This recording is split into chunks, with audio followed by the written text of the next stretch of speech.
So I'm going to take a trip out quickly. There's just up the road from us, there is a farm that was selling pumpkins for Halloween. And my wife's driven past and said that there's loads of pumpkins left still in the field that are probably just going to sit there and rot now, is my guess. I don't know the farmer. I don't know anything about the organisation. So what I'm going to do is I'm just going to go up there and have a chat to him and basically say, is this pumpkin issue a problem for you, one that I can solve or not? And if it is, then I can grab a load up and bring them back and feed them to the pigs. It's only up the road. It's probably about 2 miles. I'm going to drive up there and just have a quick chat. And I thought this would be a good way for me to practice something. And I've really struggled in the last week or so. I've really struggled on the edges of depression.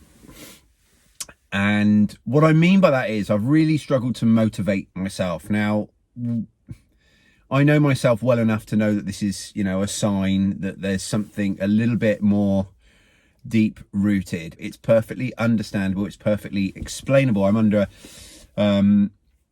quite a lot of pressure to kind of get back to work and earn some money. Couple that with, the concussion and everything else that I've been dealing with. And, it's perfectly normal. I think that's something that people don't always think about when they talk about mental health and when they talk about depression and things is, it's normal not to feel great every minute of every day. That's perfectly normal.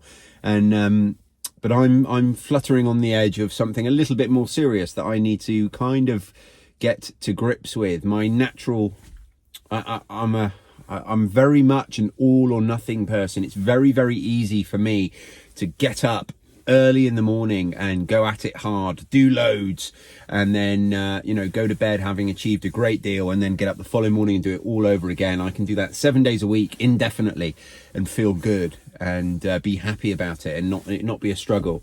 I also find it very, very easy to do the other extreme, which is to do very, very little and spend a lot of time in bed. Moping might be a word, but it's not one I would use because I tend to distract myself with whatever it might be, something to do with a screen.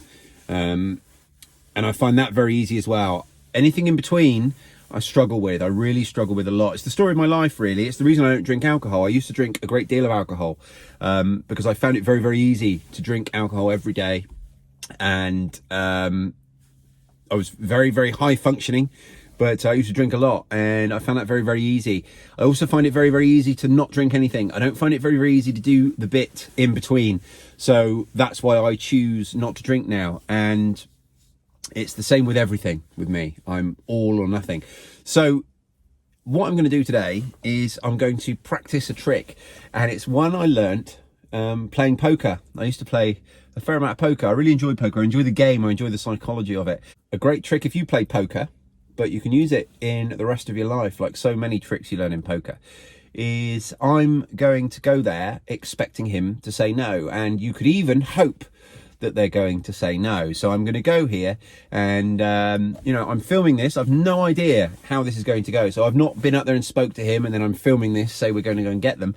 I've no idea if he's going to say, please don't come back or whatever he might say, but I'm going there expecting that. I'm expecting him to say, oh no, I want them left there for whatever reason. We've got a use for them. We've got our own pigs, blah, blah, blah. Because that way I'm not going to be disappointed. And it's one of the tools that gives me the power to ask these questions and to try things. And I often talk about not being scared of failing. And a great way of not being scared of failing is to do something with the mindset of this is going to fail.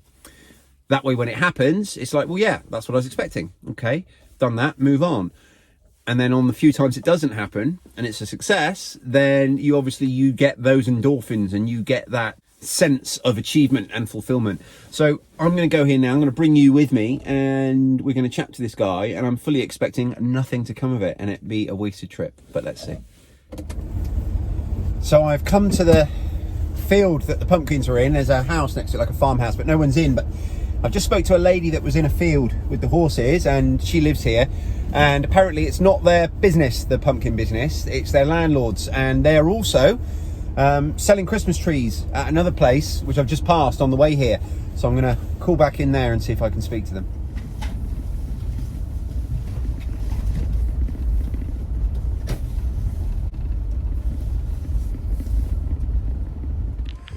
So that went really well. This is where they're selling the Christmas trees, and the field with the pumpkins in is across that way, about a quarter of a mile or so, and they'd be delighted if I got rid of them for them. So let's head back, and yeah, what a great result.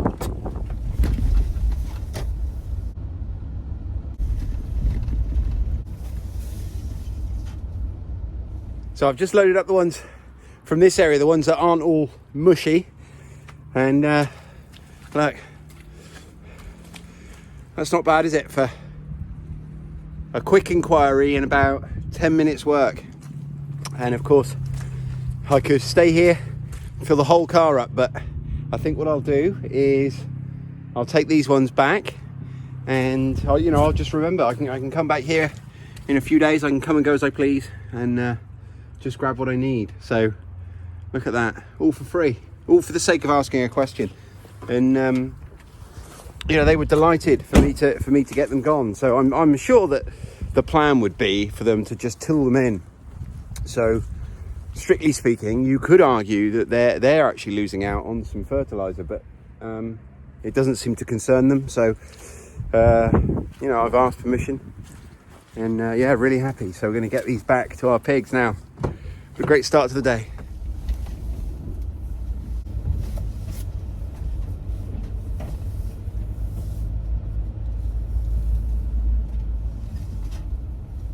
So here we are, back home, moving all those pumpkins. Certainly warmed me up.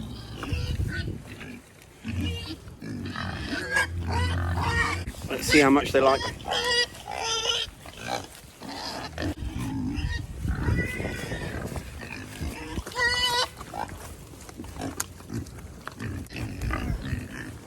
Can't figure out how to get into them. See if I can throw one against a tree with my left hand. Let's see how we get on.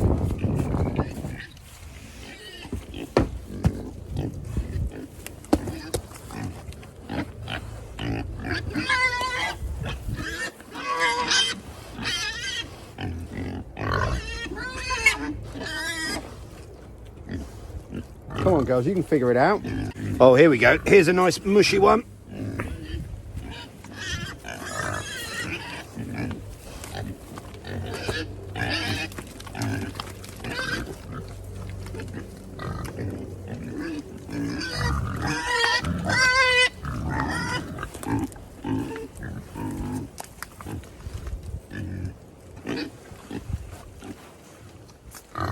They've been fed this morning.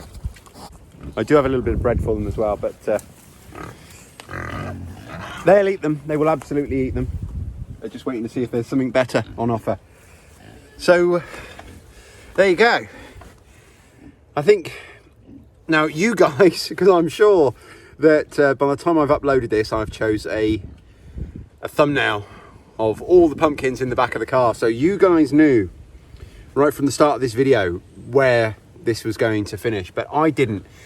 And I want to mention that again, because that was really the purpose of the video, was to remind me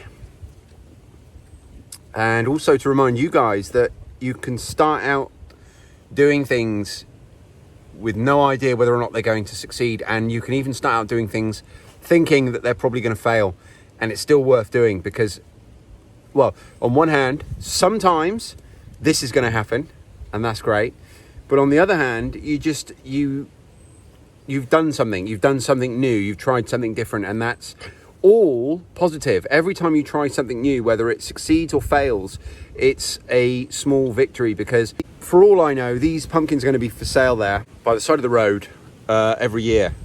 They've realised they're not getting anything else now. They've all got a pumpkin each. Now I've stood up, look, she's coming back, but she was over by that pumpkin just a second ago. But yeah, these pumpkins could be for sale by the side of the road every year from now on. And I might drive past them every year and think, oh, what a waste, or I wonder if they'd let me have them. I don't have to think anymore, don't have to worry about that. And that would be the case even if they'd said no. So as you can see, from my point of view, there's a victory there whether you achieve the goal or not. The point is to do it and have a go. And, it sets you up for a great day. Anyway, so these pumpkins, I mean, some of them are, well, most of them, because they've been sat out in the field and we've had a couple of deep frosts, most of them have got at least one soft spot, like this guy here. But some of them haven't, and the ones that haven't, who knows? You know, we have had a couple of deep frosts, so my suspicion would be that the flesh inside is going to be a bit mushy and not really great for you and me, but who knows, you know? And chances are, if I'd gone there the day after Halloween, before any of those frosts, they would have been just as happy for me to take them. And this is just another example of gleaming, you know, like I did with the potatoes in the end of summer. This is just another example of a produce that the value to the farmer was effectively zero, and in some cases, you know, less than zero. Like with the potatoes, the farmer actively wanted them gone because that was less volunteers he was going to have to deal with next year, and the value to me is more than zero. So it's just a case of having a conversation, and you can do value for both parties. And you know, as always, or going back to the root cause of this video, you don't know until you try. So I'm going to put the video down now. They're all quite happy with their pumpkin now. They know that's what's for lunch. I'm going to put the video down now and unload the rest of the car. Check out the links in the description for links to all of our other stuff, our podcast, our Patreon, our Facebook page, and make sure you like this video, leave a comment down below, and make sure you're subscribed. Thanks for watching, guys. Speak to you next time.